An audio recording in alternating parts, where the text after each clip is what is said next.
Bueno, ya estamos llegando como a esa parte de la física, está pues esos avances que se tienen hasta el momento. Les voy a mostrar algunos de los desarrollos en biomedicina que ha permitido el desarrollo de esas teorías tanto en la física cuántica como la física del electromagnetismo. Esta construcción corresponde al Museo Bacon, es un museo que se encuentra en Minneapolis, en Estados Unidos. Fue construido por la empresa Medtronic. Ahí se encuentran almacenados gran cantidad de descubrimientos que ha tenido la, la de desarrollos científicos, perdón, de desarrollos tecnológicos que se han podido realizar en la parte médica. Este señor de acá es Aaron Bacon, es el cofundador de Medtronic. Medtronic es una empresa de desarrollo de tecnología médica pues reconocida a nivel mundial. Nosotros hemos escuchado, por lo menos en algún momento, hablar de algún equipo de esta empresa, sea un monitor de signos vitales, un ventilador, marcapasos. Eh, Este señor es el fundador de esa empresa. Iniciaron su emprendimiento en 1949 en el garaje de su casa, él y su cuñado, y en día de hoy es pues una de las empresas líderes en el desarrollo de tecnología médica.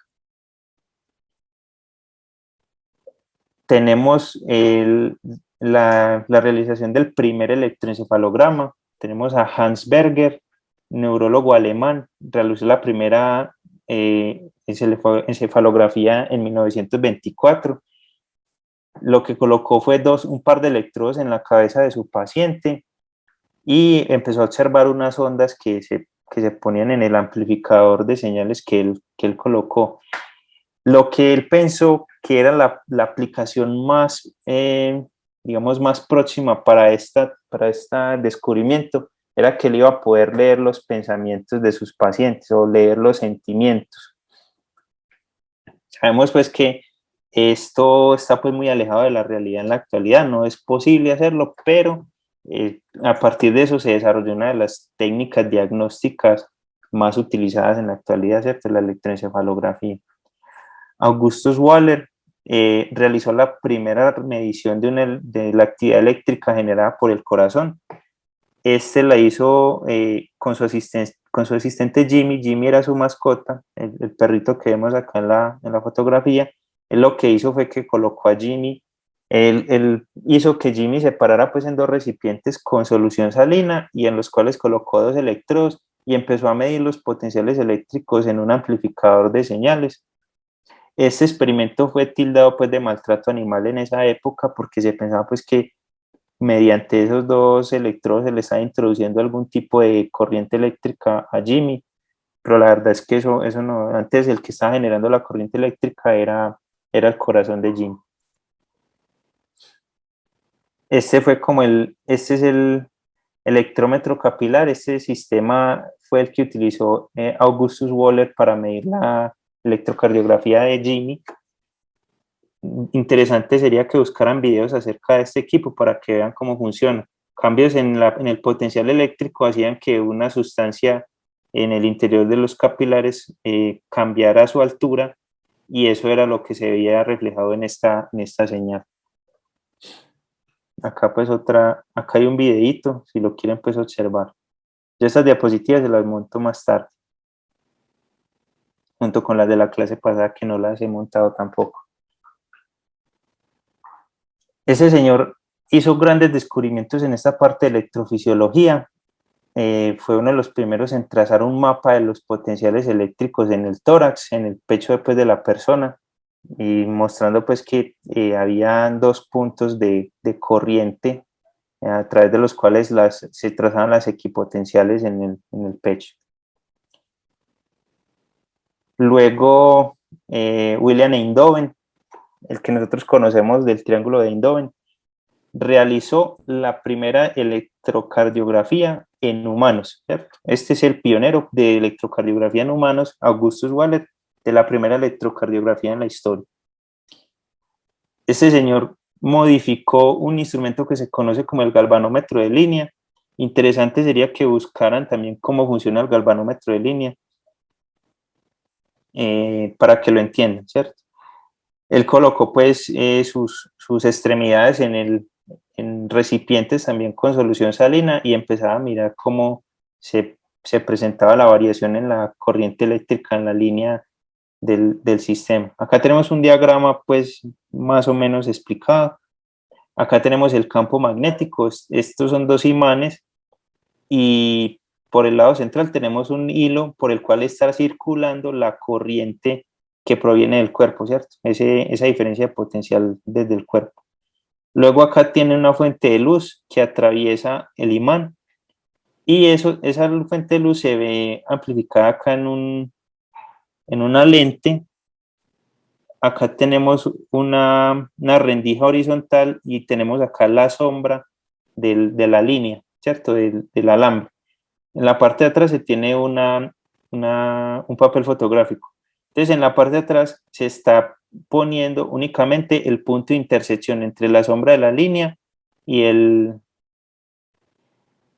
y acá está esta rendija, ¿cierto? Entonces, ¿qué pasa? Cuando ocurría una corriente, cuando transcurre una corriente por acá, provocada por la señal eléctrica del corazón, al estar esta corriente inmersa en un campo magnético, ¿qué ocurre? Experimenta una fuerza magnética, ¿cierto? Experimenta una fuerza. Sí, aquí está circulando una corriente eléctrica, ¿cierto? Es electrones en movimiento. Uh-huh. Y están inmersas en este campo magnético producido por estos dos imanes. Entonces, cuando el potencial eléctrico, digamos que el corazón es positivo, hay una corriente que sube, entonces esta línea, al estar inmerso en un campo magnético, experimenta una fuerza, entonces se va a deflectar, digamos que hacia el frente de la pantalla. Entonces esta línea se va a mover hacia la izquierda. Luego, si el potencial es negativo, ¿ves? Si el potencial es negativo, sí, la corriente es en dirección opuesta, entonces se va a deflectar hacia la derecha. De esa manera, el punto que se está viendo en el papel fotográfico al final va a estar moviéndose de izquierda a derecha. El papel fotográfico se va enrollando, ¿cierto? De arriba hacia abajo, y eso lo que forma es, no la tengo acá, porque, bueno, es esta, es la señal electrocardiográfica, que es la que nosotros vemos acá. Entonces, el funcionamiento del galvanómetro de línea. Esto se conoce como el monocardiograma. El monocardiograma es la conjunción del electrocardiograma en una sola gráfica que permite determinar cómo es el movimiento del dipolo eléctrico del corazón. Nosotros vamos a estudiar esa técnica de cómo se reconstruye la señal eléctrica del corazón en el segundo capítulo del curso. Acá tenemos lo que es los sistemas de derivaciones para electrocardiografía de 12 derivaciones. ¿Qué información me entrega cada derivación? ¿Cierto? La distribución de las derivaciones principales y las precordiales. El descubrimiento del fenómeno de la sinapsis, que implica la sinapsis, ¿cierto? Que es el transporte del neurotransmisor hacia la parte de la unión entre los dos neuronas, y que ese neurotransmisor permite la apertura de los canales iónicos para que haya un ingreso de iones al interior, incrementos en los potenciales de la membrana y así el transporte de la señal eléctrica en el sistema nervioso o en el sistema neuromuscular. El estudio de la retina, el retinoculograma, que se tiene que las diferentes células que reciben estímulos lumínicos generan diferentes potenciales y eso hace que la información viaje hasta el centro ocular en el cerebro y reproduzca las imágenes que nosotros vemos.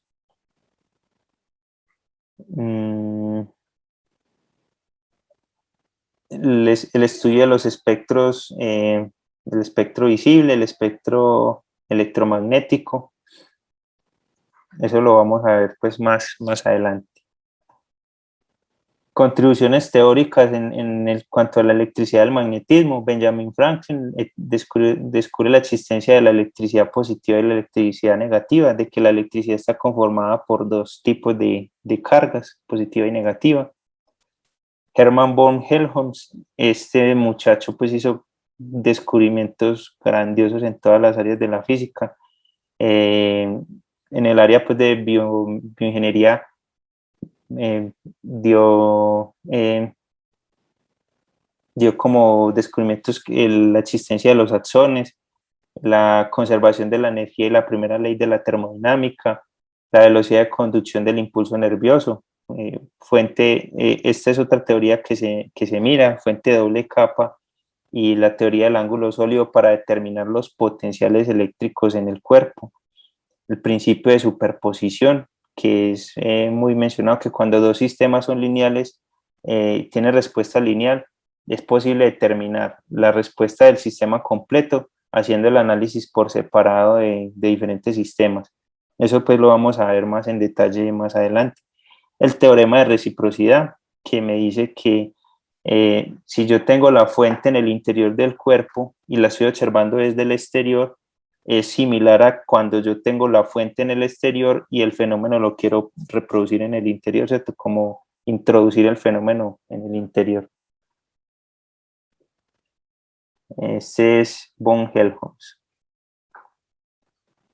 James Clerk Maxwell, que propuso las cuatro ecuaciones de Maxwell que definen todo el electromagnetismo desde el punto de vista clásico y desde el punto de vista de la física moderna también. Estas cuatro ecuaciones siguen siendo válidas en el ámbito macroscópico a nivel actual, aunque a nivel actual ya se tiene otra teoría que es pues mucho más compleja, de la que yo no conozco casi, pero sí tengo ganas pues como de estudiar mucho, que se conoce como la electrodinámica cuántica, que es cómo es la interacción de las ecuaciones de Maxwell o la transformación de las ecuaciones de Maxwell en el ámbito microscópico, en el ámbito atómico. Nernst